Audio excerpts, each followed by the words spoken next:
That's weird. That's weird. Kind of weirding me out. You are a sad, strange little man. Crazy. This is crazy. This is crazy. Isn't that weird? That's weird, man. It's strange. Welcome back to Crazy Al and the Fishman. I'm Crazy Al. I guess that makes me the fish man. You're a Fishman. Glub. Okay. I'm okay with that. But really, I'm Crazy Al. And I'm the fish man. And this is Camp Strange. Welcome back, boys and ladies and otherworldly creatures like fish people. Like fish people. Yeah. I don't know. I thought I'd go for a shock jockey kind of vibe. It's fun to mix it up. Yeah, So I get tired of my name. I don't like in the future that I'm going to be called Uncle Al or Grandpa Al. I'm all in for, what was it, Fishman? Yeah, you're going to be Grandpa Fishman for sure. Grandpa Fishman. Fishman? You could probably change that into Fishman if you want to try to fit more into society. What about Lieutenant Fishman? Yeah, that works. Okay. Fishman Stick. I'm sorry? Lieutenant Fishman Stick. Okay. You like that? Yeah. It's good. Okay. Rest in peace, Fish. You could have that. Who's Fish? That was my mom's kitty cat that recently passed. Oh. He was a good cat. Oh. I don't like cats. I'm allergic to cats, but he was a good cat. Rest in peace, Fish. Rest in peace, buddy. Wow, what a bummer to start this off. Hey, no, yeah, you know what? Strange things, right? Yeah, so it's super maybe strange. him and Gary know each other. From the world beyond. Yup. We have to get a little cat here for him. We could. We could should find get a little fish. companion, but he's a hunter. He probably needs a dog of some sort. Cats can hunt better. Gary's our haunted doll. If you guys didn't know, I'm sorry if you guys are new to this. Gary's our haunted doll. He's sitting here with us. He's been to the dimension beyond. Actually, hold on. I want to get into this. What are better hunters, cats or dogs? Dude, bloodhounds. Yeah, but they're like hunting assistants, you know? But it's a main staple in this podcast. We have to get him a bloodhound. But I mean, okay, you can take my dog. Go ahead, call Kuma a house dog. Okay. He's a Boston Terrier. Mm-hmm. They were bred for multiple reasons, one of them being like hunting rodents and stuff. Were they really? Well, as far as I know, Boston Terriers were mostly bred for dog fights. That dog cannot even get a ball underneath the couch, let alone a rat. Well, he could get the ball from underneath the couch, but he chooses to make a scene. He cries, and yes. He's lazy. I get it. He's a little pampered. But originally, from what I believe and what I've read, is that Boston Terriers were bred for dog fights during the Prohibition. Wow. Because they couldn't have larger dogs in the speakeasies because they were typically smaller areas. Oh, okay. But the terrier breed itself have typically been for, like, killing rodents and stuff. They didn't have chihuahuas yet. Yeah, exactly. That was the smallest dog you get your hands on. But where I'm going with this is that you take damn near any house cat, it's going to bring, like, a mouse or two to the house. For sure. And I'm going to say if Kuma got out, Kuma is my dog. If he got out, he would end up at the closest fucking taco shop trying to get tacos from someone. For sure. He's not bringing anything back but he's not a hunter. Bunch of diarrhea. He's a gatherer. He's definitely a gatherer. He's a beggar. Yeah. For sure. And not because of me. Yeah, you don't feed him. I don't give him anything. He works for his food. Do you actually feed him, like, quesadillas and stuff like that? Never. Okay. I never give him human food, but it's other people that do. I feel like he's just like, he's waiting to just shit all over your house for some reason. If you give him like any kind of other food than dog kibble. The only exception is Thanksgiving. Okay, that's fair. Because that dog loves some bird. That's kind of that's clean meat. He goes nuts for some turkey. That's some clean meat right there. He goes nuts for the turkey, and he knows when it's Thanksgiving. It's his favorite holiday. You give him like dark meat, white meat. You just give him like a bone. Give him a little bit of everything. You can't give him a bone. Swallow the bone. No bones. Okay, no bone. Well, that's catching you guys up on David's dog, but you're not. Well, no. That's the thing. What I'm saying is, do you think a cat or a dog could be a better hunter? I think dogs are better assistants to hunters. To men, well, I say that as a general thing, but men and women. But cats, they just go out and they'll kill whatever. I'll shut this door right now, okay? I'll open and shut this door. Okay. Cats have more agility. Yeah. They can catch things easier. Dogs have more brute strength, and they're faster. It's more about the prey. So, it's really about the prey. Because if you want to take down something bigger than a bird, you're gonna want a dog. This one time, my cat brought back this fucking, I don't know, forest rat, and the fucker was like bigger than a size 14 shoe. Shut up. I have a picture of it. Okay, but it's still a rat. It's still a rat. I have a picture of it. It might have been a nutria. I guess. know. I mean, you can't. I don't know. I The mean, thing was huge. as long as it's smaller than the cat, then it can attack it. Maybe a little bit bigger, but doubtful. The thing was about the same size as the cat. I got a photo of this. I can show it to you later. It's Yeah, insane. I'm down to see a forest rat. Yeah. But speaking of forest rats, this has nothing to do with the forest rats. Here's a news story that we got for you guys. So in Hong Kong, some workers were working in a just a little potato chip factory. You know where you go to. We get a name brand on it. We don't. It's called Hong Kong Potato Chip Factory. Is that real? No. It just says a Hong Kong potato chip Okay. factory. They probably want to keep.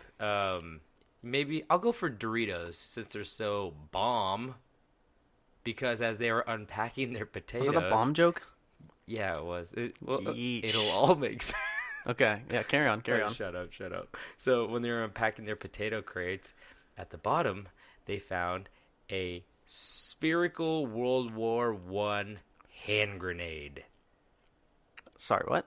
So while they were unpacking on February 2nd, about 9 a.m., they were going through their crates, and they found about a spherical German hand grenade from World War I, about 3 inches wide and about 2 pounds, and it was said to be unstable.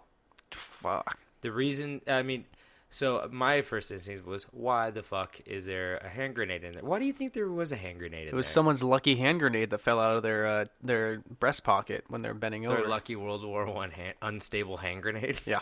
Really makes you appreciate life every single day. You know what? You carry an unstable hand grenade long enough, you'll call it lucky that it hasn't blown up I'm yet. an adrenaline junkie. So, apparently, what was going on was they get their potatoes from France, and I guess what they believe happened is that more than likely the French field where they got their potatoes from used to be a World War I battlefield, and they believe that somebody had actually buried the hand grenade there. About potato deep. About potato deep. I mean, Yeah. probably deeper because they've probably dug up that field multiple times. So I wonder how deep potatoes grow. I'm more of a carrot guy. I lived in Idaho for a long time, and I don't have this answer, so I apologize. So, but what ended up happening was they took the hand grenade, and it's unstable, so you can't really. I never Can't really shake it. Well, don't do that. But I never really thought about how you dispose of like bombs or like hand grenades, because that's not the first time that this has happened. So You do the same thing that you do with car batteries. you just leave it next to a stream. You throw them in the ocean. What the fuck are you talking about? Of course, you just throw it in the ocean. Well, you were kind of right in a weird way. They took it outside the factory, and they obviously are not going to like put it in a car with them and like transport it to like an open field. So what they did was there was like a sewer grate kind of thing. It was almost like a river sewer grate where it was like a long alleyway with like a grate over it with like a tiny little stream running. I'd say it was about a foot across, and they took the grate off and put the grenade in the little like the water. Little paper boat. No, what you would kind of, but like a trench. And they put the grenade in there, and I guess they shot it with like a high-powered stream of water to like knock some shit loose. I don't know if this is like I thought standard. you were going to say a high-powered rifle. I was like, I think a 22 will do it. No, so they use a powerful water jet to detonate and even destroy the bomb from a distance, and it was a method that has been employed by demolitionist experts since the 1990s, according to the U.S. Navy. So they did it, and they have a time lapse of it. And to tell you the truth, the grenade's kind of like, it's underwater, but it's kind of a little bitch grenade. Well, fuck, the thing's older than you. I know, that's Show some why. respect. Well, that's why I'm Grandpa saying grenade. that. That's why I'm saying that. So I'm like, oh, obviously it is an older grenade, but apparently, for all you World War I buffs out there, Hey-o. I guess Germans used to not really like to use the spherical grenades because they were harder to throw for some reason, but they had more, because I think they were heavier, Okay. but they had more like detonation power, but they usually used the stick. Yeah, the classic stick. Yeah, the stick. So, they said that most Germans use those, so they were like kind of iffy about if it was a German grenade, but then they went back and they're like, no, this is definitely a German grenade. So it was a German grenade, and the time lapse is on livescience.com if you want to see it. It's not that interesting. It's just a bunch of... It's kind of lame. There's but Hong Kong police, but then there was like a white guy in there, and I was like, I don't know. I thought it was Hey. kind of interesting. Hey, white people live in Hong Kong. True, but on the police force, I wasn't expecting that, you know? But hey, diversity. That's cool. Yeah.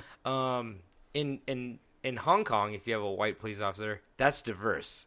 Yes. In America, Incredibly diverse. In America, that's not diverse. So, but also, apparently, of course, Florida has to come in and steal the fucking show again because this actually happened again very recently when a couple in Florida found a World War II era grenade, and the cops discovered it when they decided to bring it into a Taco Bell. So they're like, "Hey, we found this," and they're like, "That's a fucking grenade. Get that out of here!" And it's just like, I don't know, Florida. Hey, you know what? Respect to them though, because could you imagine just imagine, you're working at Taco Bell. It's been working there for years, and you're just like, more of these gordita crunches. So bored, and then all of a sudden someone brings in a fucking grenade. I'm an adrenaline junkie. Maybe that Baja Blast refiller's just looking for some adrenaline. Ooh, I don't know. It's Florida. I feel like there's at least one grenade in every Taco Bell at all times. So You'd hope so. yeah, just in case. Just in case. Just in case. You got more? No, that was my story. You want to hear mine? Florida stealing the show. Yeah, hit me. So, per usual, I just read the titles. I don't. This one, I like those poppin' titles that you don't really have to read the whole fucking article for. Yeah. Which is why. Yeah, you're lazy. Which is why I love The Onion. Okay, But, yeah. So this one is man steals $33,000 worth of rare coins and cashes them in at a Coinstar machine for $29.30. No. Do you have more details on this? Because I want to know where he stole them from. Were they from another gentleman? I can look it up real quick. Because I'm guessing chances are there's probably a lot of thought going into putting these into the Coinstar, because if you have a rare coin collection, they're usually in like little sleeves in like a big book, or they're in their individual cases. So that means he more than likely had to take each coin out of like a plastic sleeve and then put it into a jar and then dump it into a Coinstar, and never once during that whole process he thought, maybe I could get more money for these than if I brought them to a Coinstar. But at the same time, there is no tracing. It's harder to trace that Coinstar than it is to... He's probably only needed $30 to get his fixed, right? So what I'm seeing here is... To get his fix, not fixed. He didn't need to get fixed. Sorry. He stole a total of $350,000 worth of things from the... I didn't want to say it. I wanted to keep the location out of the name because we just rag on too much. But yeah, this was in Florida. Did he steal it from a Taco Bell? He stole them from the Palm Beach Post Resort. They have a coin collection there? Apparently they do. Yeah, he sold some coins to the pawn shop for about $4,000. And then he went to the Coinstar change machine. He couldn't sell the coins? I guess not. Huh. He was arrested and charged with grand theft and unrelated drug charges.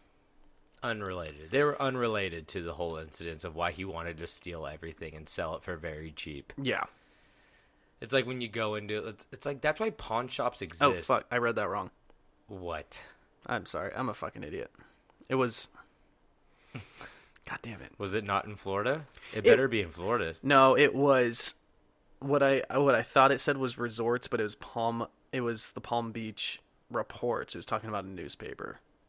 So that's not where he stole them from. Where did he steal them from? A new class. It's been a long stupid. day. It's been a long day. I'm looking. It said probably just from an old rich guy, right? I mean, where else do you steal a coin collection from? Probably about that. I mean, while you're looking, I'll just say that overall, I think pawn shops only exist to like basically to fulfill like, vices. It's like it's for people who steal stuff and want to get rid of it really quick, or just need like money to, or they're just getting rid of all their belongings. I don't know. So help me. It's saying he stole them from Michael Johnson's office. Am I supposed to know who Michael Johnson is? That is the most generic name. Well, ever. I don't know who that is, so I'm not going to say that you should know who that is. Oh, okay. I don't want to think that this is who I thought I was talking about, but I don't know why this person would have these coins. But he was a gold medalist runner for the 400. Oh, okay. Well, maybe he's just Because I mean, he's a classic. I was gonna say, like track and field person. I was a track and field person. But Athletes can't have hobbies. Why are you so surprised that he has a coin collection? That's just a strange hobby. My dad had a marble collection. That's your dad. He's the fastest man alive. Yeah. So, joke's on you. But yeah, so I guess I'm assuming that that's the one they're talking about. It didn't really go into. Yeah. Well, okay.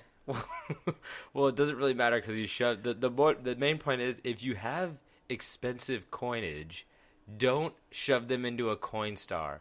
Actually, do, because then you'll get caught faster. Fun fact, I guess Michael Johnson, world class runner, has been collecting rare coins since he was 16. See, that's the thing. You assumed he was a runner first. He was a coin collector first. I would hope you could run before he was 16. Well, no. He didn't know how to run. No. Yeah. Mm-mm. He was a walker until 16, and then, just help me. What? Hold on. Now, this can't be the same guy, because now this paragraph says Johnson, God. who said he's Can you read disabled these and mostly not working. Can you? I don't fucking know. This is a 60-year-old man. This is why I read just the titles, and you don't ask me the details, because I don't read. I was going to say, you're probably reading about a different Michael Johnson who's been wheelchair-bound his entire life and has a coin collection as an escape, and you're like, oh, he's the fastest man in the Olympics. I'm skimming, and I'm not seeing much about anything about running or Olympics. Okay, well, I don't want you to Let's move go. along. I don't want you to go any deeper. I'm so afraid of what you're going to find. Oh, God. What do you find? Nothing. Okay. It was another headline that was unrelated. I thought it was talking about the same guy. Okay, yeah. Okay. Well, fuck, David. I'm so glad you're I put in my all. your journalism is really Got a degree in it, baby. helping this podcast. Okay, well, the news stories are just the cherry on top. You guys, you're gonna get the sundae right now because we got some good stories for you. I found the story to be very interesting, Can't wait. and I guess let's just jump into these. So today I'm going to be telling you about a woman by the name of Olga of Kiev. And she was not only a powerful princess of an area known as Kievan Rus, or Rus, I'm not really sure, with her husband Igor of Kiev, but she was also one of the most vengeful leaders in history. That's a power couple name. Fuck Kimye. They got Olga and Igor.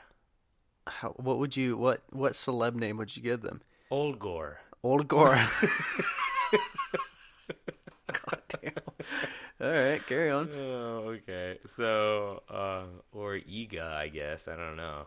But now, before we go any further, we should know where this story takes place. You already heard Olga and Igor, so you know it's going to be Russia. Mm-hmm. But Kievan Rus was a loose tribal federation of East Slavic and Finnic people in Europe from the late 9th to the mid-13th century. And Kievan Rus would eventually give birth to modern Russia, Ukraine, and Belarus. So it was basically a bunch of tribes in one area who lived in harmony to a certain extent. And they were known as Kievan Rus. So they kind of kept to each other, and helped each other if there was a common enemy, but not to an extent where they were sharing too much, Okay. So born sometime around 903 CE. I should have looked what CE meant. I don't know what it means. 903 CE? CE. Because BC is before Christ, correct? Yeah, and then CE. AD is after death. It's really not. It's Latin for something else. But CE is probably chlamydia everywhere. That? And 903? Come on.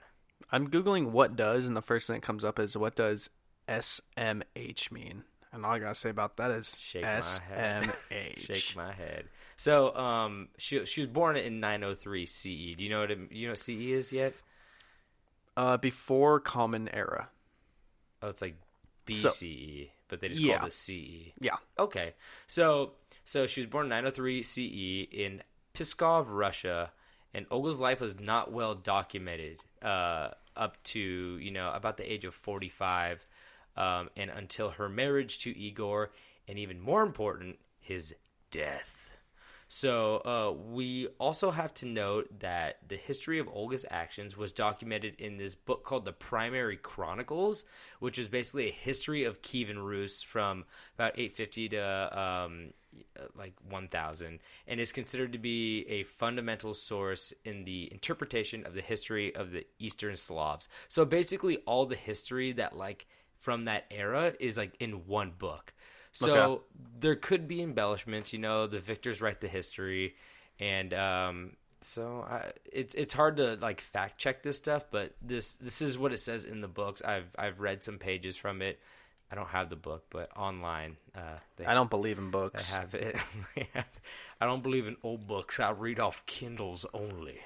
Yeah, Kindles. I like my screens looking like paper.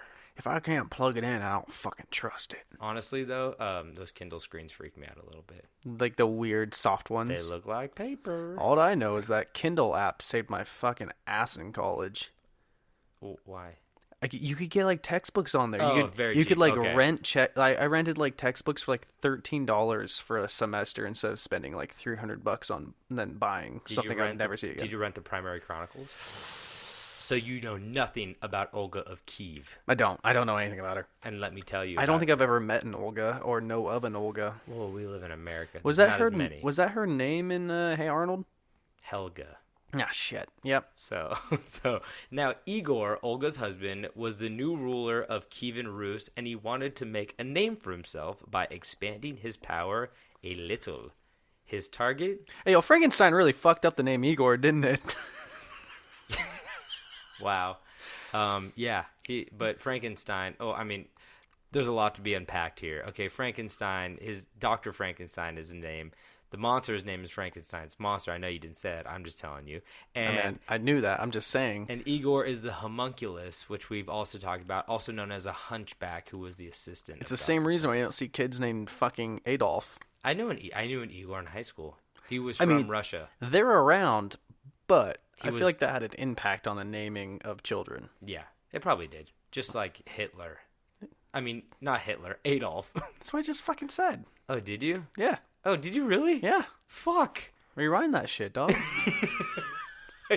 Sorry, I just not a lot of Adolfs when these days. When I get Hitler in my mind, I go, should I say this? So I'm really in my own head. Yo, big time shout out to Adolf Hitler's parents. Don't no. For that. naming their awful child like a lame name that no one, not John. Kevin. Hey, Kevin Hitler. Yeah. Okay. I'm just saying. Everyone calls him by his last name. Just anyway. saying. Shout out for not naming them like a common name. True. Who knows? Maybe there'd be a lot of Adolfs now. There might have been. Is Dolph Lundgren's name Adolf Lundgren? Look, we can't go into this right now. We can't. Anyway, so her husband, the new ruler of Kiev, Rus, wanted to make a name for himself by expanding his power a little. His target, the Drevilians. The Drevilians. So the Drevilians were a neighboring tribe that had a complicated relationship with Kievan Rus. They'd done some work together, mostly in military campaigns against the Byzantine Empire, and they paid tribute to Kievan Rus. So tribute is functionally protection money. Oh, it's not saying thank you before ordering someone the finest bottle of wine. It is not. It's Always Sunny reference. I didn't. Oh, I didn't get that. I didn't get that at all. You know what I'm talking about? No. That episode when they're eating at the same restaurant and they're like, not until they pay tribute. Oh, I don't. Is that the fish? You got love that episode. Anyway, so tribute is functionally protection money, and you pay it to a more powerful warlord, so they protect you mainly from their own forces. So pretty similar to how the mob works. Okay. So Kievan Rus was like, "Hey guys, that's how the mob works." Yeah, they was like, "Hey guys, give us some money to protect you guys," and they're like, "From who?" They're like, "From us." So the Drevilians had paid tribute to Igor's predecessors, but they quit in 1912, and after the last prince died, And rather than re-up with Kievan Rus, they started looking for a new warlord to pay tribute to. A rebound warlord, you know? It'd be a sick title to have. What, a warlord? Warlord. Yeah, obviously. Be fucking awesome. Both those words are very cool. Yeah. So this was a bad look for Igor at this time because he's basically, he's having his little employees run away. And when you're a boss and you start losing employees to the competing business, it is not a boss that usually stays around too long. Makes you look like a little bitch. Yeah, it does. So he went and he's like, I'm going to go pay him a visit and possibly strong-arm them back into getting in a contract. So he thought, I'm just going to walk over there, I'm Igor of Kievan Rus, no big deal. So it turns out that was a really bad idea. Okay. So when he showed up after not ruling them for 33 years, or Kievan Rus not ruling them for 33 years, it turns out they weren't that intimidated. After Igor demanded that they pay him tribute once again, the Drevelians did the next most logical thing. They bent down They bent the knee? No, they did not bend the knee. They did the opposite. They bent down 2 birch trees, tied each of Igor's legs to them, then gave him the old 7-10 split and let the trees go, ripping him in half, hot dog style. I like to say hot dog style just to really get the visual. Like hamburger style, hot dog style? Which way did the hot dog go? Hot dog style is when you fold No. What? I'm asking Which way you. did his hot dog go? Yeah, which side did it pick? I like to think it ripped it in half perfectly. But overall, this is not the first time we've talked about tying people to trees. Yeah, I can't think of a worse way to go. Yeah, it's a bad one. Is it quick? I don't know. No, Probably not. I don't think so. Probably. I mean, you probably just lose like a leg, right? And then bleed out from up in a tree. I don't really know. You definitely bleed out before. I think you'd bleed out before it got to your heart or something. I think you guys get this at home for like what you're listening to, but they bent down 2 trees, tied them to like the ground, tied both of his legs to the trees, and then they cut the ropes from the tree to the ground. So the trees go standing straight back up. He's only so long. Yeah. And he goes in different directions. And then the kids pulled the body back down, filled him with water balloons. I was gonna say, and then let him go and see who they hit. Candy. Wait, what? They used him like a water balloon slingshot. Why didn't you go for the pinata reference? I like the slingshot more. No. Low hanging body. Come on, man. Low hanging body. So Olga at this time was heartbroken and furious, understandably. But she didn't let the Drevelians know that she was. So they thought, you know what we should do? We should go and marry Olga so we could get complete rule of Kievan Rus. And they thought that was a really good idea and that there was no hard feelings. So they figured they'd take over Kievan Rus in Igor's place. So they sent 20 of their best men to Olga to convince her to marry the Drevelian prince Mal. Which would give the Drevelians control of Kievan Rus, like I said. This is tiny. I need to make this bigger. So, 18 font. There we go. So, Olga was now the regent of Kievan Rus. And do you know what a regent is? Because I did not. I had to look it up.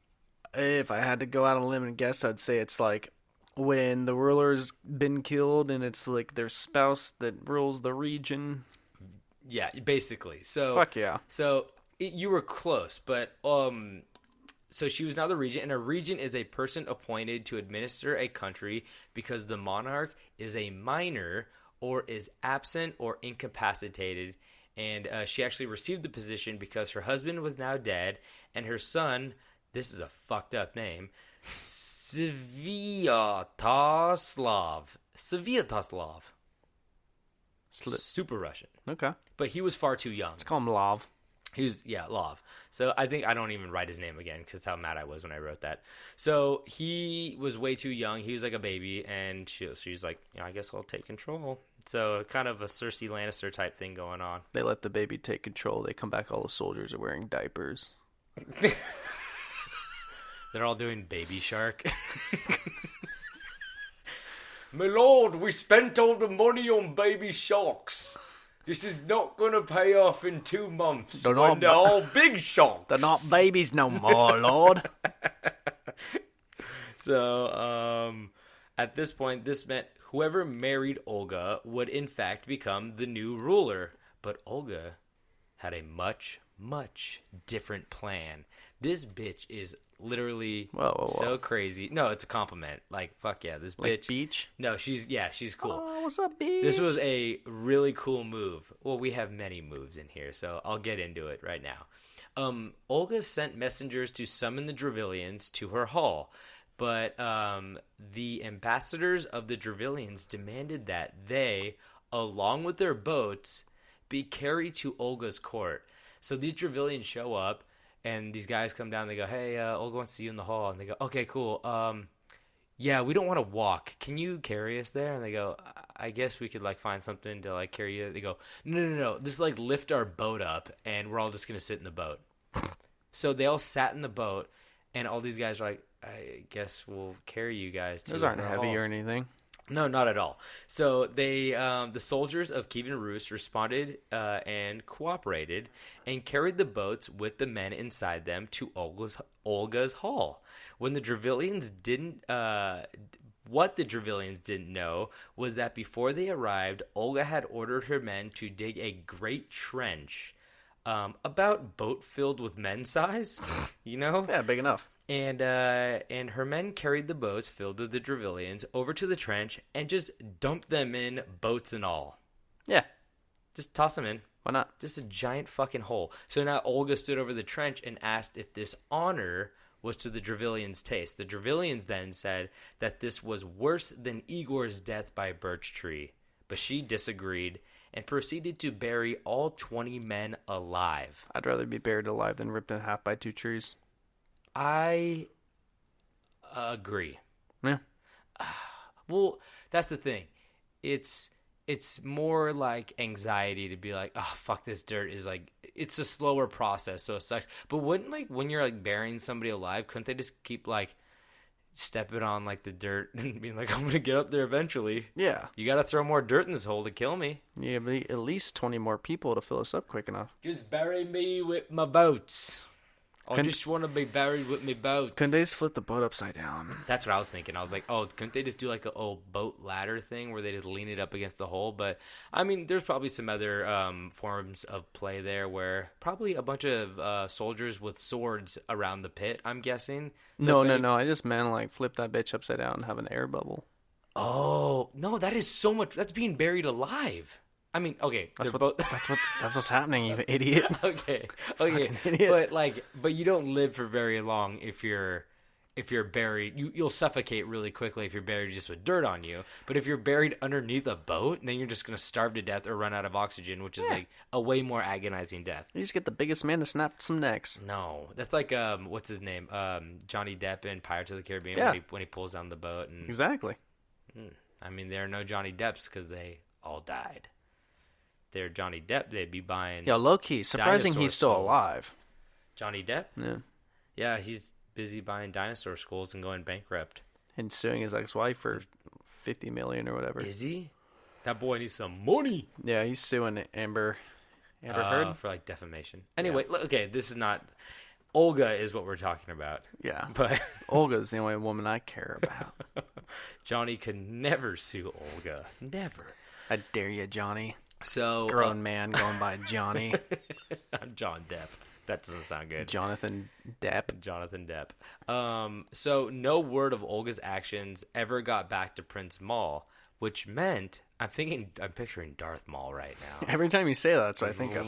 I think of those yellow eyes. Yeah. So it never got back to Prince Maul, which meant that the next death prank was imminent. And these are what they are pretty much, right? Death pranks, huh? It's a death It's just a prank, bro. Yeah, exactly. So she told Prince Maul that she would marry him, but she wanted an escort. Not that kind of escort, but she wanted an escort. And Mao would need to send some of his most important men to travel with her to Iskoristan. It would serve as an act of goodwill that would acknowledge the importance of a union with the Kievan Rus. So he's like, well, yeah, I'll do it because I want to marry you still, right? And she's like, yeah, I'm down. So Mal obliged and sent a group of Dravillian chieftains to Olga. When the new squad arrived, she offered them a bathhouse. Oh, she offered them some bathhouse time to clean up after their journey. The dirty and tired men thought this sounded amazing, so they did. Can we throw some quotes on the word bathhouse and bathing? Wasn't that basically like a brothel back then? I think they were bathing in the giant hole that all the men were buried in. Yeah, They just filled it with good water. They're stew. like, "You guys look at this new pool we built?" They're like, "This is pretty cool." And they're like, "Yeah, just like there's some we didn't clean it that good." I keep stepping on something that breaks. What is that? That's the kids left their toys. That's a baby shark. So the men were like, "Hell yeah, let's all take a shower together. You want to wrestle too? Okay." There might be some light wrestling. We don't know what went down in that bathhouse because right after they went in that bathhouse, Olga decided to lock the door from the outside and then set the building on fire, burning all the men alive inside. That's some real Daenerys move right there. It's pretty cool. So yeah, exactly. Take the chieftains, put them in the same room, boom, knock them all. So I mean, at this point, what's your death of choice? You getting burned alive, getting buried alive, you getting ripped in half by a tree? What are you doing? Well, that's a hard one because I feel I feel like the buried alive would be the least painful. Yeah, but when you get like burned alive, don't you like not feel it? It's like kind of cold. Because... I can't say I've ever experienced being burned alive, so I'm not sure. It's but hard to pinpoint that feeling. I would hope that being. See, that's the thing. I don't like it when I go outside and the sun's a little too bright. It kind of hurts my eyes. I can't imagine opening my eyes in a middle of a fiery bathhouse. I feel like it would hurt my eyes a lot. But, yeah, probably buried alive. Yeah, I think that would have the least amount of pain. Yeah. But Is not being murdered an option? I don't think in this It's scenario. off the table. Not It's in off this the table. scenario for sure. But that's a hard one. I feel like ripped in half is still at the bottom of the list.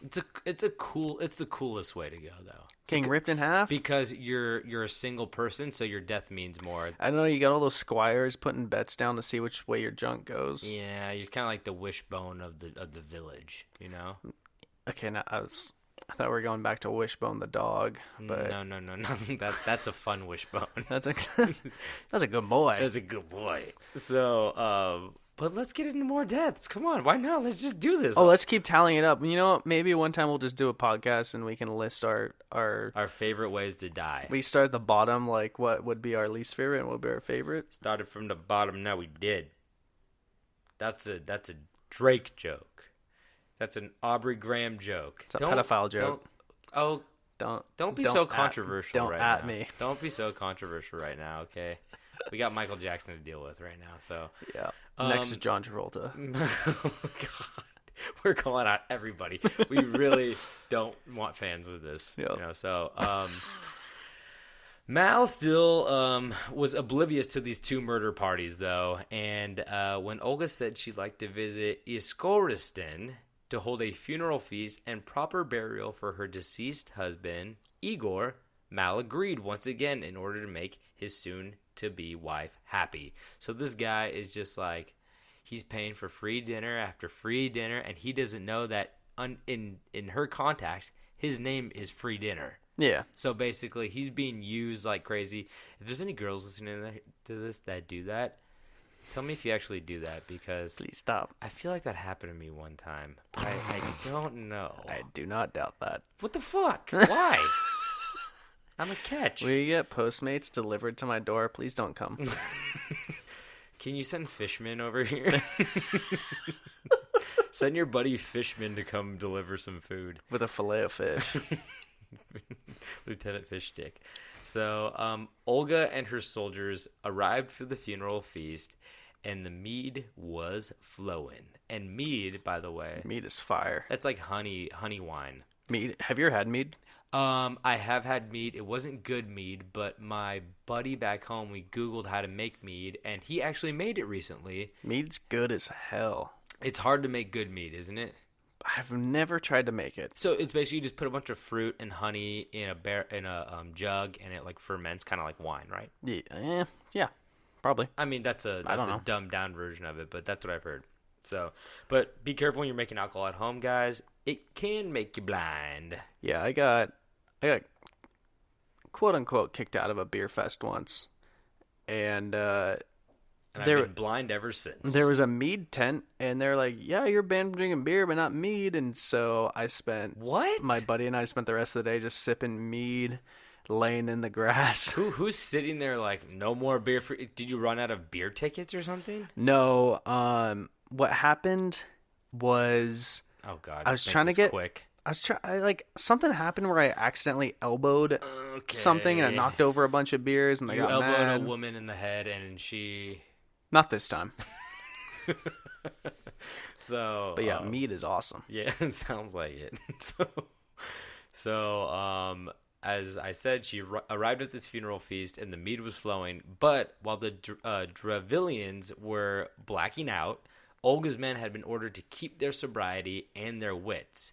And when the time was right, when the Dravillians were good and hammered, Olga struck, killing 5,000 of them while they were piss drunk.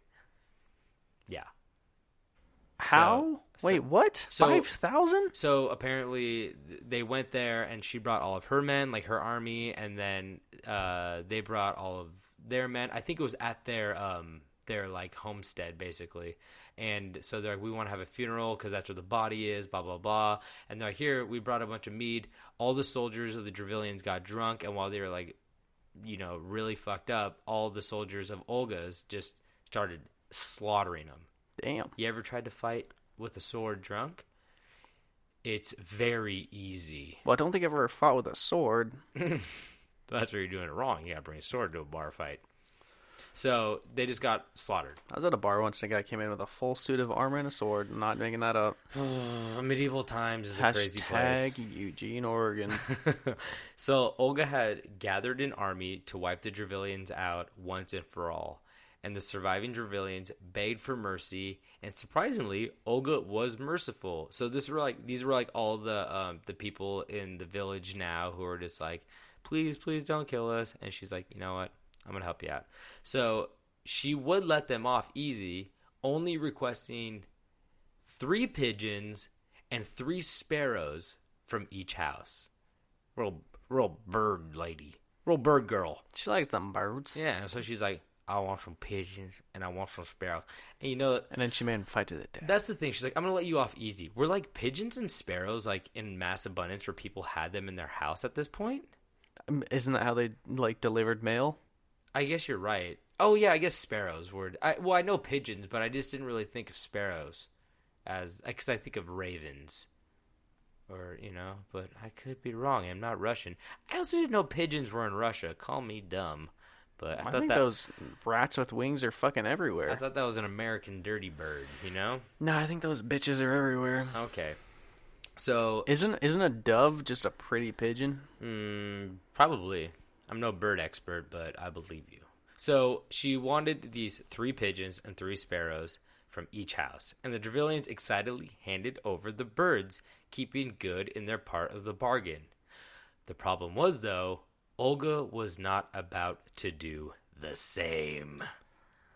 Ooh, she's got a rat. She's gonna create a big pigeon monster to come kill them all. So what she did was the birds were given to Olga, and she gave each of her soldiers a pigeon or sparrow, along with an order: tie a thread to each bird's foot, and on the end of the thread tie some cloth-bound sulfur. I had to look up what cloth-bound. I mean, it's sulfur. It's sulfur wrapped in a Is it piece of super cloth. flammable? Well, that's the thing. I'll get into that right now.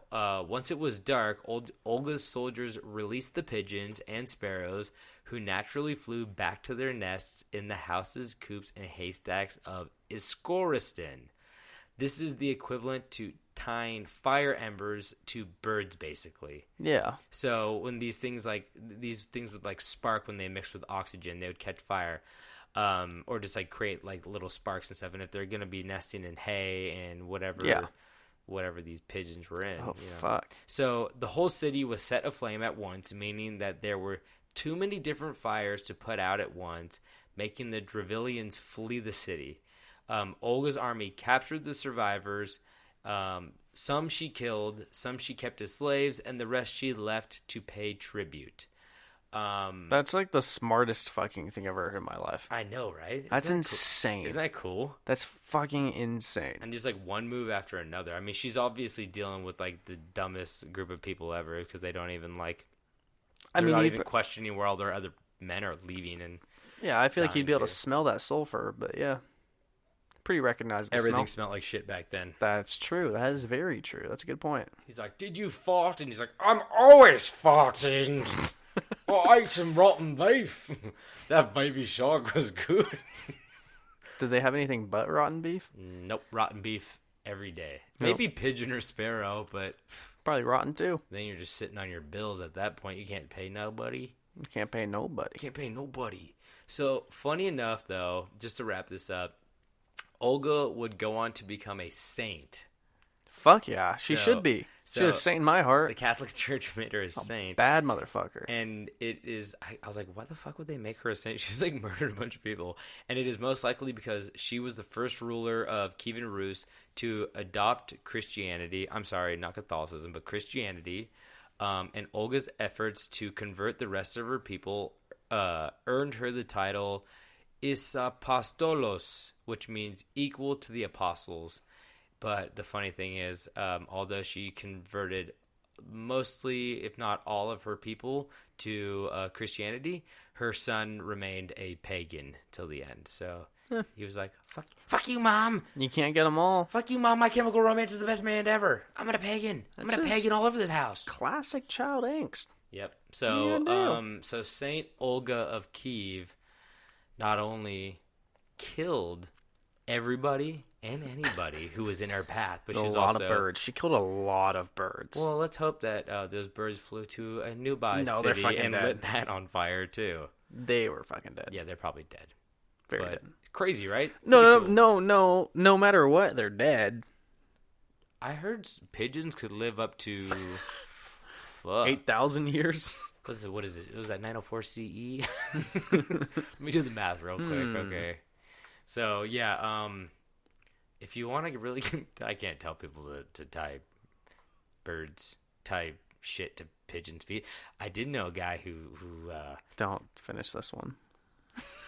He didn't do anything sexual to birds. All right. The look on your face was very sexual. He fed Alka-Seltzer to seagulls, and birds can't pass gas or fart, so kaboom! They exploded. Boom goes dynamite. Yeah, and then PETA came, and they're a bunch of assholes, and it probably wasn't PETA. It was probably some other group. But I'm sorry. For once in this situation, did you call PETA the assholes? Because I kind of feel like the guy who fed the birds to make them explode was the asshole in this one. They talked shit to Steve Irwin on his birthday. No, I'm just saying on this situation, for once, this is the one time they actually did something. They didn't do shit. They just showed up to punish people. Yeah. I get it. They shouldn't have done it. They showed up to shame people. Yeah. And I don't mean they talk shit to Steve Irwin on his birthday. They talk shit about Steve Irwin after he had died on his birthday. Especially because he was very well known for respecting all the animals he worked with. Yeah, he's a good guy. I mean, he wrestled a crocodile, but, sometimes a crocodile needs a fucking good wrestling. Good workout. He's just trying to get that croc in shape. They have bad attitudes. Imagine being a croc and getting wrestled by a human, be like, fuck, I need to get back in shape, man. I'm more of a baby shark wrestler. It's more my wheelhouse.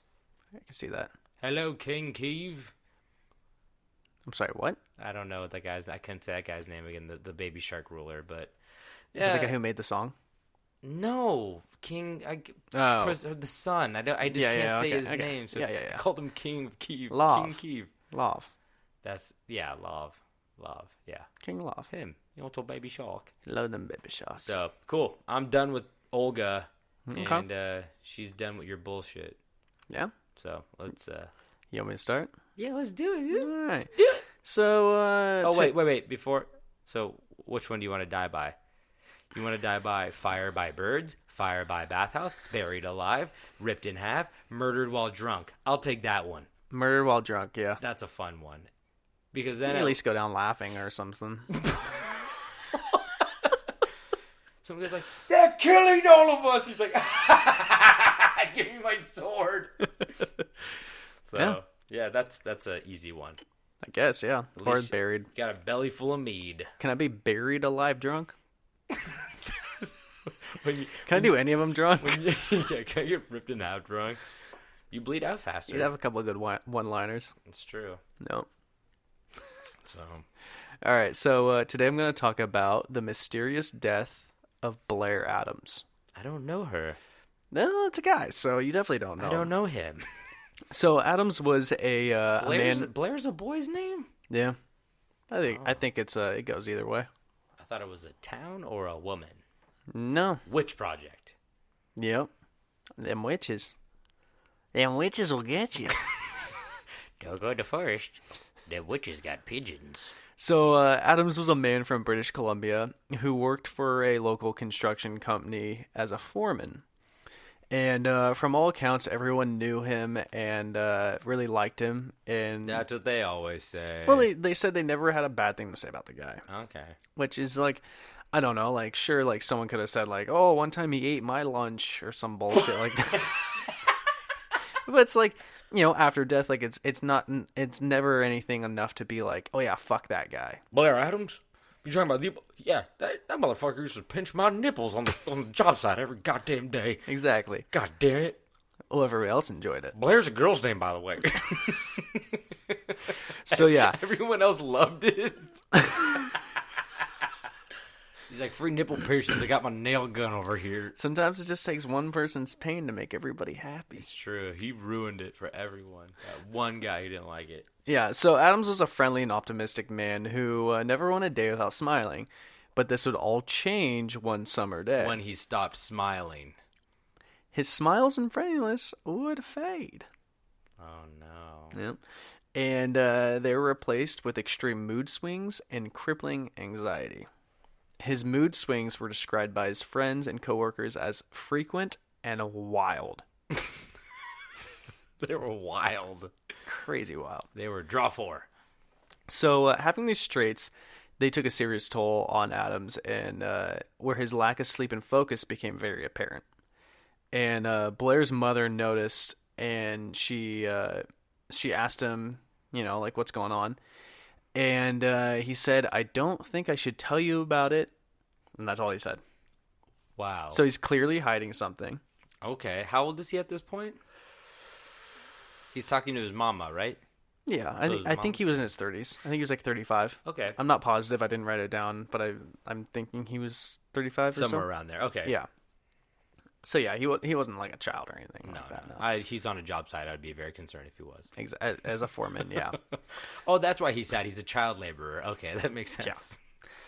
So on the 5th of July, not the 4th, but the 5th of okay, well, I mean the 4th of July. That's why he's shit. hungover. That's why he's so sad. He's Canadian.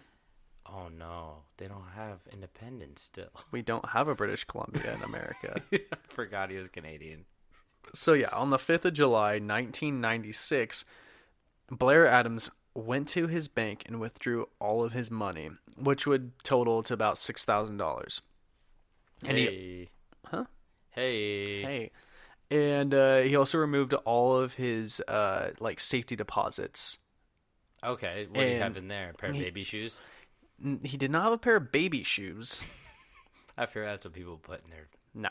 Their So he had jewelry, gold, and platinum. Okay. Which was, you know, you can't really put too much of a price tag on it, but they say it was about a couple $1,000s. That's cool. I don't know anything of any of those. You don't got no gold on you? I don't have any elements worth money. What about that gold chandelier? You're just not going to talk about that because you want people to come and snatch it? Please don't bring that up. Okay. Let's forget about that. So on the 7th of July, you know, 2 days later, he arrived at the U.S.-Canadian border. And the border officials were very sketched out by all the cash he had on him because it's, you know, when you cross borders, they typically either search your car, vehicle, whatever, or ask you, like, what are you bringing? You got any weird fruit in this car? Exactly. You got any weird vegetable? I always get that when I come back to California. He's You like, know, I got so many apples. exactly. I mean, usually they just wave you through, but I'm always smuggling apples into California. They stopped him. He's like, just a rich guy with all my platinum and my gold and my $6,000. I'm gonna go buy a whole business. Yep. So, they were really sketched out by him having all the cash and the valuables, and they assumed he might have been a drug mule or a trafficker, so they denied his access in the United States. That's fucked up. After being turned back, he went and officially quit his job. He's like, You should have done that first, Blair. Yeah, probably. And You didn't get into America. Now you go back to your job. You're doing this out of order. he's very confused. He's like, oh, I didn't. I have to stay in the town I'm in. Okay, watch this. I quit. Oh wait, fuck. Oh shit. And so he goes and quits his job, and then goes and buys a plane ticket for a flight to Frankfurt, Germany, which would take off the next Tuesday. Okay. And He should have just bought a ticket to America at this point. well, see, that's what makes it interesting.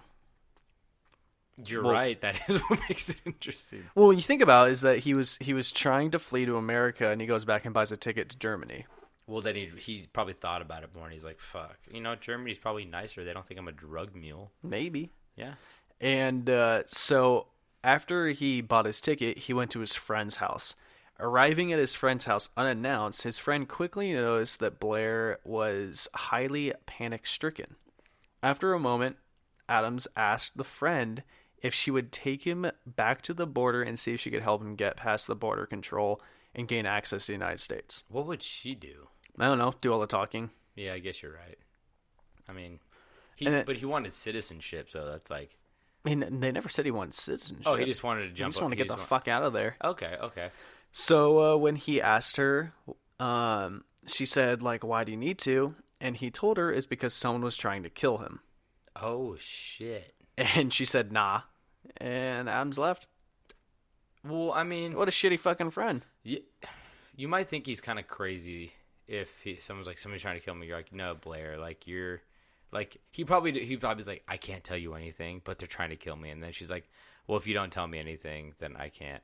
I'm defending her right now because I feel like she would definitely ask why or who, and he's probably just like, he seemed very secretive about this kind of stuff, and but she's probably like, I'm not helping you if you don't tell me anything. At the end of the day, British Columbia is very close to America. Mm-hmm. It's very close to Washington. Yeah, I've done that drive before up from Oregon through Washington into British Columbia. Like, it's really not that far. No, from Seattle to British Columbia is not far at all. Oh, like that is. Like, could he have gone to like another road? Is there like one road? It's a good question. I'm not sure about that. But it'd be like if you came to me and while we're in LA and you're just like, I need to go to Mexico, like someone's trying to kill me. Like, I would drive you down past the border, drop you off, and go back. I think like, you would be concerned for me. You'd be like, I would, and I like obviously I wouldn't if you were like somebody's trying to kill me. I'd be like, David, you're not going to Mexico. That's a really bad idea. You're definitely gonna get killed. Yeah, I'm like, are the Mexicans trying to kill you? Because you go down there, you're gonna die. No, but I don't know. It seems like this is a manic guy who might have mental illness. I'd be like, dude, you're not leaving the country right now. But Like, there's still that chance. True, It's true. It boils down to like believing your friend or not. I guess you're right. I mean, she was probably like, I'm your mailman. Yeah. I don't really know you. Apparently, for a man who was very friendly and had a lot of friends, no one liked him. Oh, wait, because he's mean now.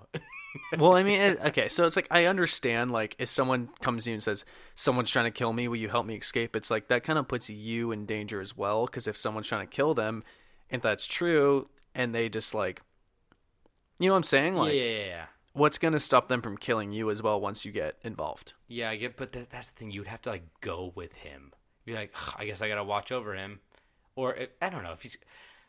I don't know. That's a hard one. That's a toughie. I'd be like, I guess I'll help you, but... I mean, it's not illegal to help someone flee the country if they're in danger, right? But if you told me somebody was trying to kill you, I'd be like, David, who's trying to kill you? And you'd be like, I can't tell you. And I'm like, I don't believe you. The steel injured and the steel...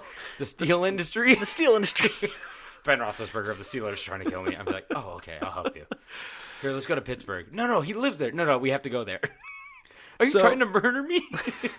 Well, so regardless, she was a shitty friend in my book, and she refused to help him. So that following Tuesday, Adams managed to get a refund from his ticket to Germany. Oh, she got the refund? No, he did. Oh, he went back and got it, which I don't understand because it's like if someone's trying to kill you and you go buy a plane ticket, you use that shit as a diversion. You don't Like, Okay, he has $6,000 and he's fleeing the country. This is not a thought out plan. He's like, okay, I need every dollar I can get. but I'm saying, like, sometimes you just, like, use that money to, I get like, that. set the diversion kind of thing. But then you would like have to leave your plane ticket on your porch and be like, guess where I'm going.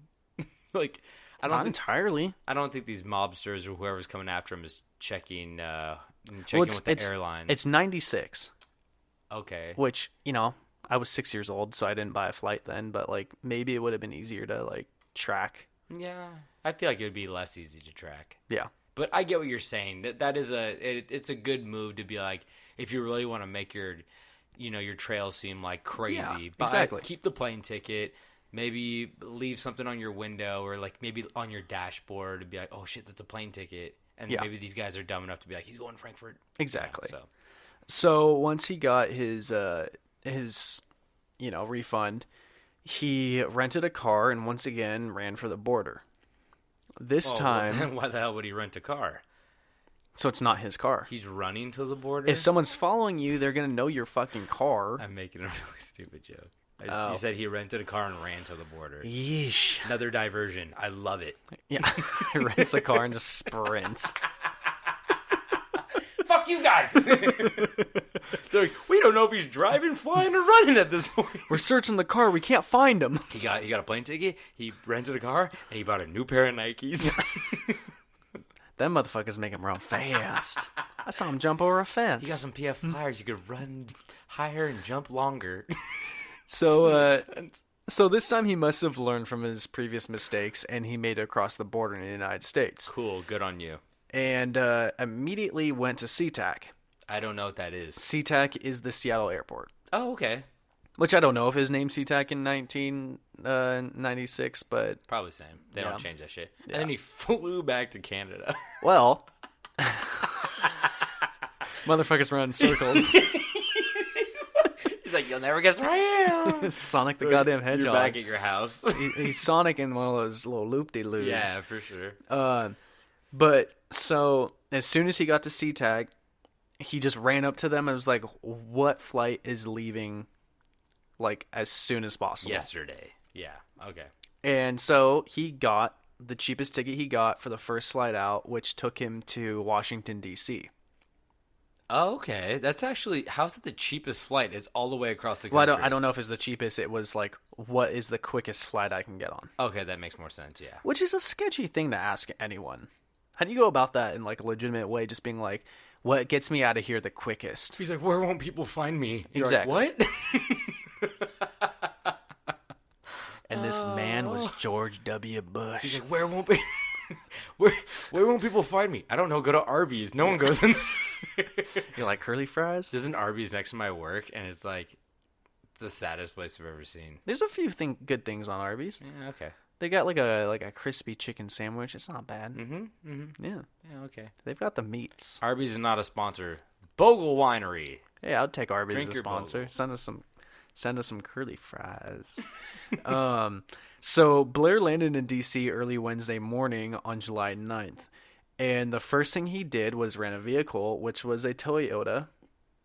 Come back to that. This guy's got to stop renting shit. And Buying shit. as soon as he rented the car, he drove over 500 miles to Knoxville, Tennessee.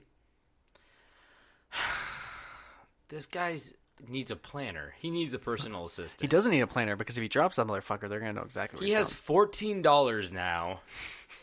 Two Well, rented cars, it was two not- plane tickets, and a new pair of Nikes. I don't want to think that like the money would change that much, but it was 96, so like I don't know, was $6,000 more then? Like it's not going to be much more. It was $7,000. Exactly. back. It might have helped a little I bit. don't know, maybe. But so they never found any witnesses of seeing Adams in Knoxville until the early morning when he stopped at a gas station with some sort of car trouble. And he rented a shitty car. Well, this is where shit gets weird. The gas station attendant, found the issue almost immediately when he realized that the car key Adams was giving him was for a different brand of car. It wasn't a Toyota key. How the fuck was he driving the car? Exactly. So the two searched the car and the surrounding area for a bit in an attempt to find the correct key. but they just couldn't find the fucking Toyota key anywhere. And Blair suggested that the car would be towed to a local motel, and he would stay. He would stay at the motel and get in contact with the rental company until they mailed him a replacement. Okay. And one thing that they noted that I thought was kind of weird was that he hitchhiked to the motel, like didn't get a ride with a tow truck guy. Like he was just like, call it, like I'll call it, like get them to send it there. I'm getting out of here, and just like ran. Okay. And so CCTV cameras caught him in the lobby of the motel, and it showed Blair acting very strange, and the guest services had this to say about the interaction. And this is a quote: "The best way to describe him would be paranoid, nervous, agitated, expecting someone to come in even though there was nobody there. I don't know who he was waiting for, but he was waiting for someone to walk in on him." Fuck. I feel like if you were in Knoxville, Tennessee, like, you should be a little more relaxed. Do you think mental illness was a part of this? Well, we might get into it. Okay. So the footage shows Adams entering and exiting the lobby 5 times in the course of about an hour. Oh. So Just going in, just like checking, leaving, checking. going in, leaving, going 5 times. Okay. And so it's like a little over every 10 minutes if you want to, like, you know, put an average If you're on a it. math whiz out there, Yeah. how It's- much money does he have left? Probably not a lot. Yeah. I was thinking, do you think that was the keys to his first rental? It could have been. Yeah. Could have been his personal car keys. Who knows? Yeah. And I don't think anybody ever said, like, what the car key, like, if it had, like, a brand on it, but they just, like, weren't the Toyota keys. Sorry, they don't fit. Blair would continuously check behind him for someone or something. Ooh, like a giant man in a hat? Like a big old jackal. Like a man hat? Like a man hat. Like a hat that has eyes and legs just shooting out. Big strong legs. Ooh. But these tiny little sharp hands. I like to picture a nice a top hat, like an Abraham. What color? What color? Black. It's I was black. thinking purple with a yellow no, sash around No, it. okay. Okay. No, No? trust Okay. me. So it's a big hat, like a Lincoln hat, but it has it's much bigger. It's human size, and it has teeth around where you put your head. Okay. And it just comes and it lives on roofs mostly, and then just jumps down on you and then eats you when you go inside the hat. Just swallows your whole. Just swallows you whole. Yeah. Okay. So, So watch out for the man hat. Is this the Manhattan Project? you're gonna fucking spoil this. Shut the fuck up. They named Manhattan after Manhattan. They did. So he would continuously check behind him for someone or something, but, you know, after a while, he finally booked a room, and he left the It office. took him an hour to book a room. Yeah. Basically. So he left the motel office at 7:37 p.m. without ever entering his room. Ooh, fuck, that's weird. Yeah. I mean, it's not that weird, but maybe we went to a party, but that's kind of creepy. But this would be the last time anybody ever saw Blair Adams alive. Oh, so they found his body. The following morning, Adams' body was discovered inside of a parking lot about half a mile from the hotel. Living his last days as just a total mystery and confusion, the scene of his death only made things much more complicated and confusing. You said this was the next morning? Yeah. All right. Someone or something had ripped his shirt open. Like, it was a button-up shirt, ripped it open. Well, you know, I don't know if it was a button-up shirt. It didn't really confirm that. It just said his shirt was ripped open. They Hulk Hogan his shirt. Kind of assumed it was something like that, but it could have been just a t-shirt that was ripped open. Removed his pants, and both of his socks were inside out. That's such a man hat move. Fuck. And there was around $4,000 in Canadian, American, and German currency laying around his body. His bag of gold, jewelry, and platinum and all that stuff was also at the scene, and the infamous missing Toyota keys were laying on the ground about 10 feet from his body. Oh, okay. I have a lot to discuss Well, about hold on, this. because this next paragraph is going to make things a little different. Can I just say one thing? Yeah. I thought that definitely his inside out socks would be in implication that there was a robbery, but then you said he left everything, or the thing or the person left everything there. So that's the weirdest part for me, is that his socks are turned inside out. Yeah. It's weird. Yeah. Very weird. So the signs of murder on his body also caused great mystery, being that his body showed a number of cuts and bruises, but the cause of death was a hard, concentrated blow to his stomach, which ruptured his stomach. Oh, like a Houdini punch. Yeah. You know what's actually really funny about that? What? So when I was researching this, I was like, since I didn't know, I was like, how much force does it take to rupture a stomach? And I Googled that exact thing, and it was actually kind of hard to find any answer. There really was an answer, but I found this, like, it was some weird website that was almost like a forum or like a Yahoo's answer thing. Mm-hmm. And this guy was like typing about how he punched his grandma. Well, he was talking about like, how I punched her and she died immediately. He was saying that to rupture a stomach would you'd need like a vehicle or like a fucking sledgehammer. Well, what about Houdini? Houdini didn't flex. Well, no. What happened with Houdini was that Bursted he was his appendix. He already had like something going on with his stomach that day. Yeah, I heard that it bursted something. Well, so his whole thing was that like he had an issue with his stomach that day, so it was more vulnerable. Okay. And so I'm reading the stuff about that, saying like, you know, like if like the punch itself like definitely did like that killed him, but it was the fact that his stomach was going through an issue, that it was weaker than it should have been, like it was having issues. So you're saying that something that should have killed a normal man from a punch to the gut would have to be something going the speed of like a car, like a lot of force, a lot of force, like Manhat force. Yeah, like a sledgehammer, basically. Okay. And just so you guys know about Houdini, just a quick synopsis: college kid came up to him and said, "Hey, I heard you could take a punch to the stomach and not feel anything," kind of like Chris Angel does now, where he's like, not Chris Angel, what's the other fucking weirdo's name? There's a lot of fucking weirdos. The guy who does it with all the celebrities. David Blaine? Yeah, David Blaine. He's like, punch me in the stomach, and he flexes and he's like, I didn't feel anything. But apparently the college kid punched him before he was ready and like ruptured something in his stomach. Yeah. And he died that night on his birthday on Halloween. Well, it was saying the guy's comment was saying that he had been having intestinal problems. Oh, okay. Leading up to that. But that's not the point I'm getting to. Is that I know, I just have to explain that. So the first half of this guy's whole reply was like talking about like it would take a car, like a sledgehammer, and then like the second half of the first half, you know, like the second quarter was like talking about Houdini, and then the whole second half was talking about how, and this is my hobby. Here's a video of me getting punched in the stomach. It's something I really enjoy, and he's just. What? It's something I really enjoy? Yeah, and he was like talking about how he's like, it doesn't hurt at all if it's done right with like a correct punch, and it was like this correct punch. Was he punching himself? It was this huge thing, and I was dying laughing. What a fucking weirdo. It's like just hijacking, like get a new hobby, collect some coins, get them stolen, put them in a coin star. It was like a good type up, and then it was like, by the way, this is my fetish. You might be wondering how I'm an expert in this. Well, yeah. I'll show you a video. So, but yeah.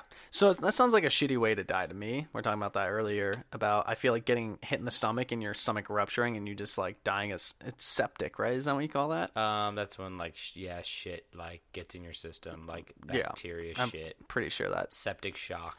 I think that happens when your stomach bursts. Yeah, because there's like bile and fecal matter and shit like that going on in there. So I think it's just bacteria shocking your system. Or I don't know. So in wake of Blair's death, his friends and family were left in confusion. Blair did not know anyone in Knoxville, that anybody, like no one knew if he had any friends or anything. Yeah. No one knew why he was there. You know, why would he go there? Is it possible that was just a random place that he picked in spur of the moment and, you know, to go hide? And could have he gone there on purpose with the money and attempt to pay someone off? This could be connected to someone in Frankfurt as well. Like, was he trying to go to Frankfurt to pay someone off, maybe? Was there a connection there, or was it just a random? Because he had German money on him. Well, yeah, I think he got that at the airport thinking, or he got that somewhere thinking that he was going to, go there. But, So he like, might have been trying to pay somebody off, especially if he had cash, or if he might have just been preparing. But it's still like, it does make you think, why did he choose those two locations? yeah. You know? So one of the signs that like really stood out to me was, like I was trying to say earlier, was like, why would he refund his flight? To me, that shows that he felt that he's going to either live or need more money to pay someone off. Yeah. Because it's like, if you know like you're gonna get killed, like, who gives a shit? Like, why would you go to the airport to get a refund? Like, if it's that urgent of a thing. Yeah, he can't get a job because that's you have to be there for at least 2 weeks to get a paycheck, right? Yeah. So, Yeah. you know what I'm saying? So this leaves with a few questions. So who was it that killed him? Manhat. Manhat. Yeah, Manhat's one, but Manhat eats people whole, and his body was still there. We know that Manhat doesn't care about money or jewels and gold and platinum. He's a hat. You don't need that. We know Manhat loves socks. He would never turn them inside out. It's true. He has he has respect for socks. They're another piece of clothing, and Yes. they deserve all the respect. Yes.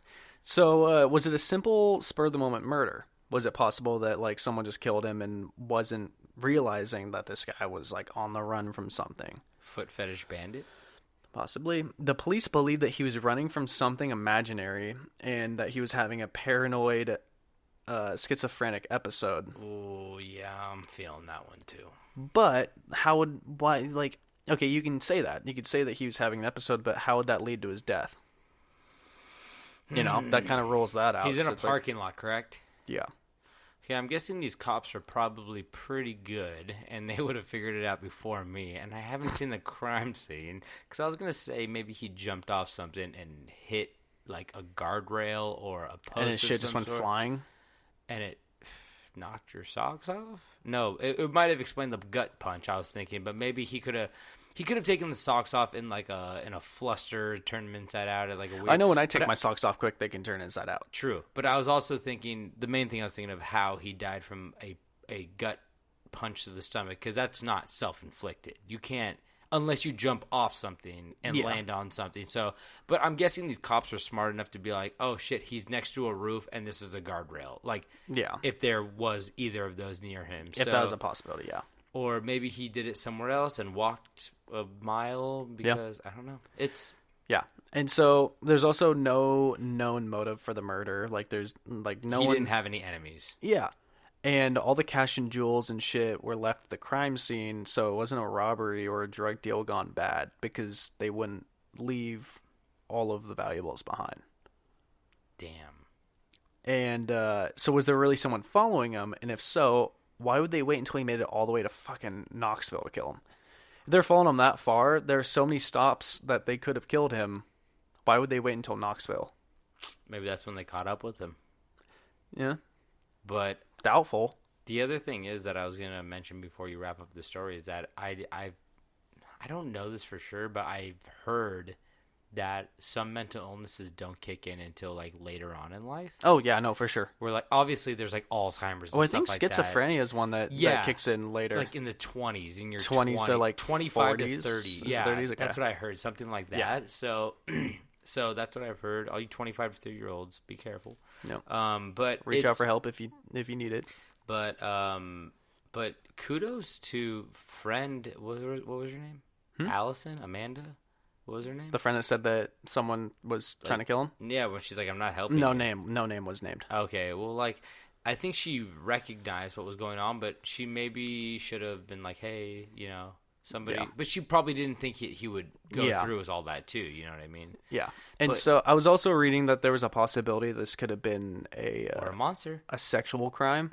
Oh, what? They tested him to see if he was raped and whatnot because his pants were ripped and his clothes were ripped, and it was like a very strange thing, and they didn't find any Oh, okay. anything that I didn't Alluded type to that that. in or add it, but I thought, you know, if I could add it in there, but they thought maybe it could have been a situation of rape murder kind of Yeah, thing. I And, mean- but no, they tested him for DNA and there was nothing. Interesting. Okay. Well, yeah, that makes more sense. But Yeah. I mean, I'm playing devil's advocate here, but like, sometimes like I feel like shit goes down where a murder happens, and they go, this guy had really bad mental illness, and he's already dead, so you can't prove it. He never went to a doctor and got diagnosed. They go, we think he had mental illness. And then they kind of wash over the fact that he died from a ruptured punch to the stomach, and you go, and you're like, well, somebody obviously murdered him, and they go, he had mental illness, he was crazy, and you're like, you're glossing over the fact that he's dead. Yeah, the guy's we don't dead. know who did it. It was in a weird way. It wasn't even like a gunshot wound to the head that was self-inflicted or something like that. Very far from home. Yeah, it's like, what? Like, focus on that. Don't focus on the fact that he was crazy. Like, yeah, he was crazy, but what happened? Yeah. So, but maybe here's what I think might have happened.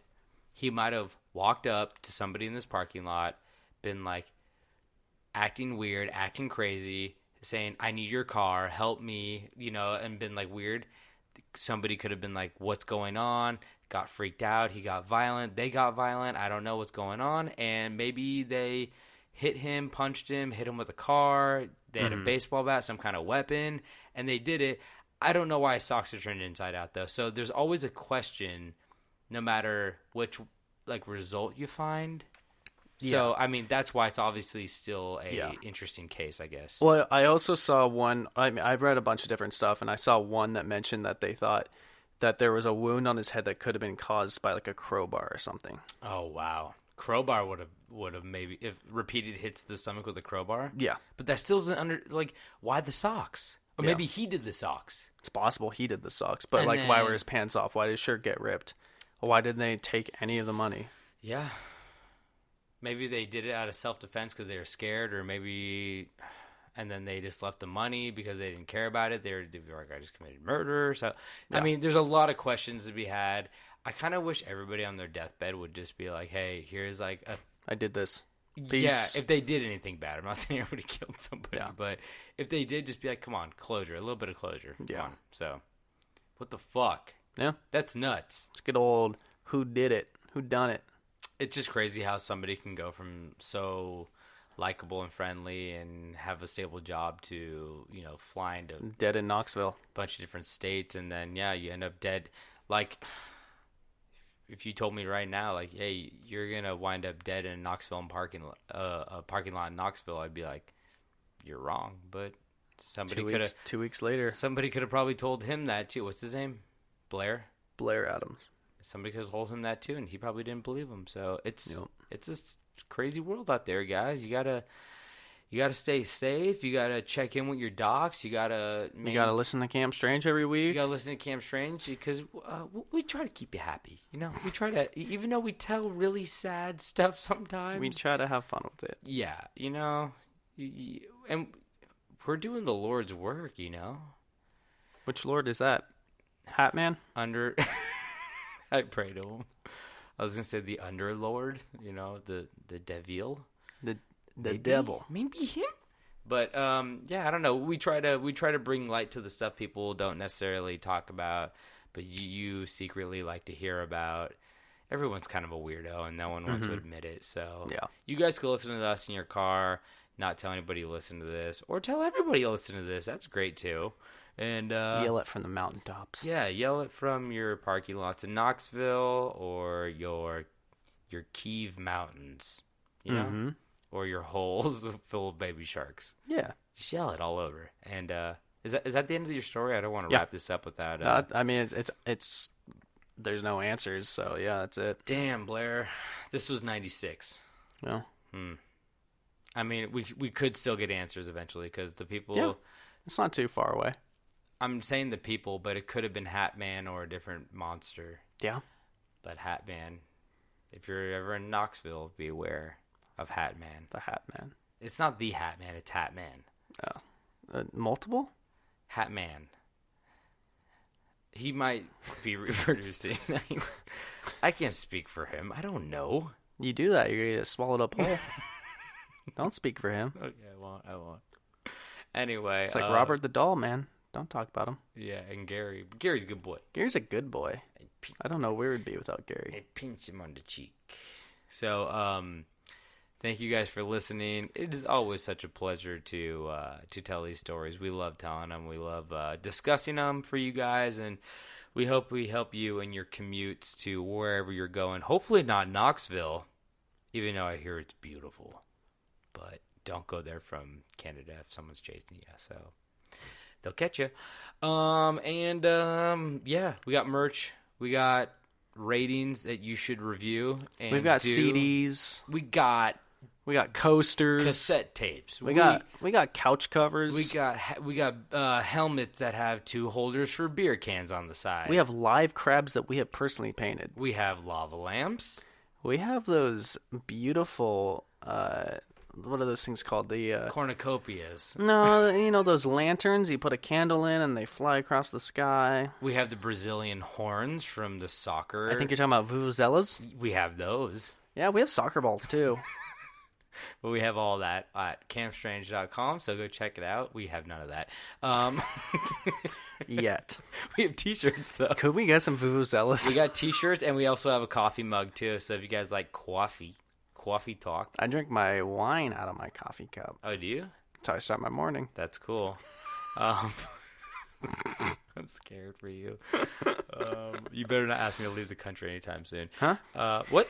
So yeah, you guys check out all that stuff, campstrange.com. If you got any spooky stories or just like weird encounters with people and funny, weird shit going on in your life, please send us an email. Send them. We really like your emails that you guys send us because they're funny and they're weird and they're spooky. They're kind of sexy sometimes. Sometimes they're sexy. Sometimes they're too sexy and we can't air them, but we enjoy them in our own private. Who's at UncleRick.com? Yeah, which one of you is that? Who's our Uncle Rick? Big boy at UncleRick.com. Who is that? Keep sending them. We're not gonna broadcast them, but keep sending them. The subject says, "I'll keep sending them until you post them." Okay. Keep them coming. I hope you know Uncle Rick. So thank you guys. We really appreciate everything. We love doing this. And David, you got anything to say? Send it off. Just love you guys. Stay out of Knoxville. Stay out of Kiev. And remember, most importantly, to stay strange.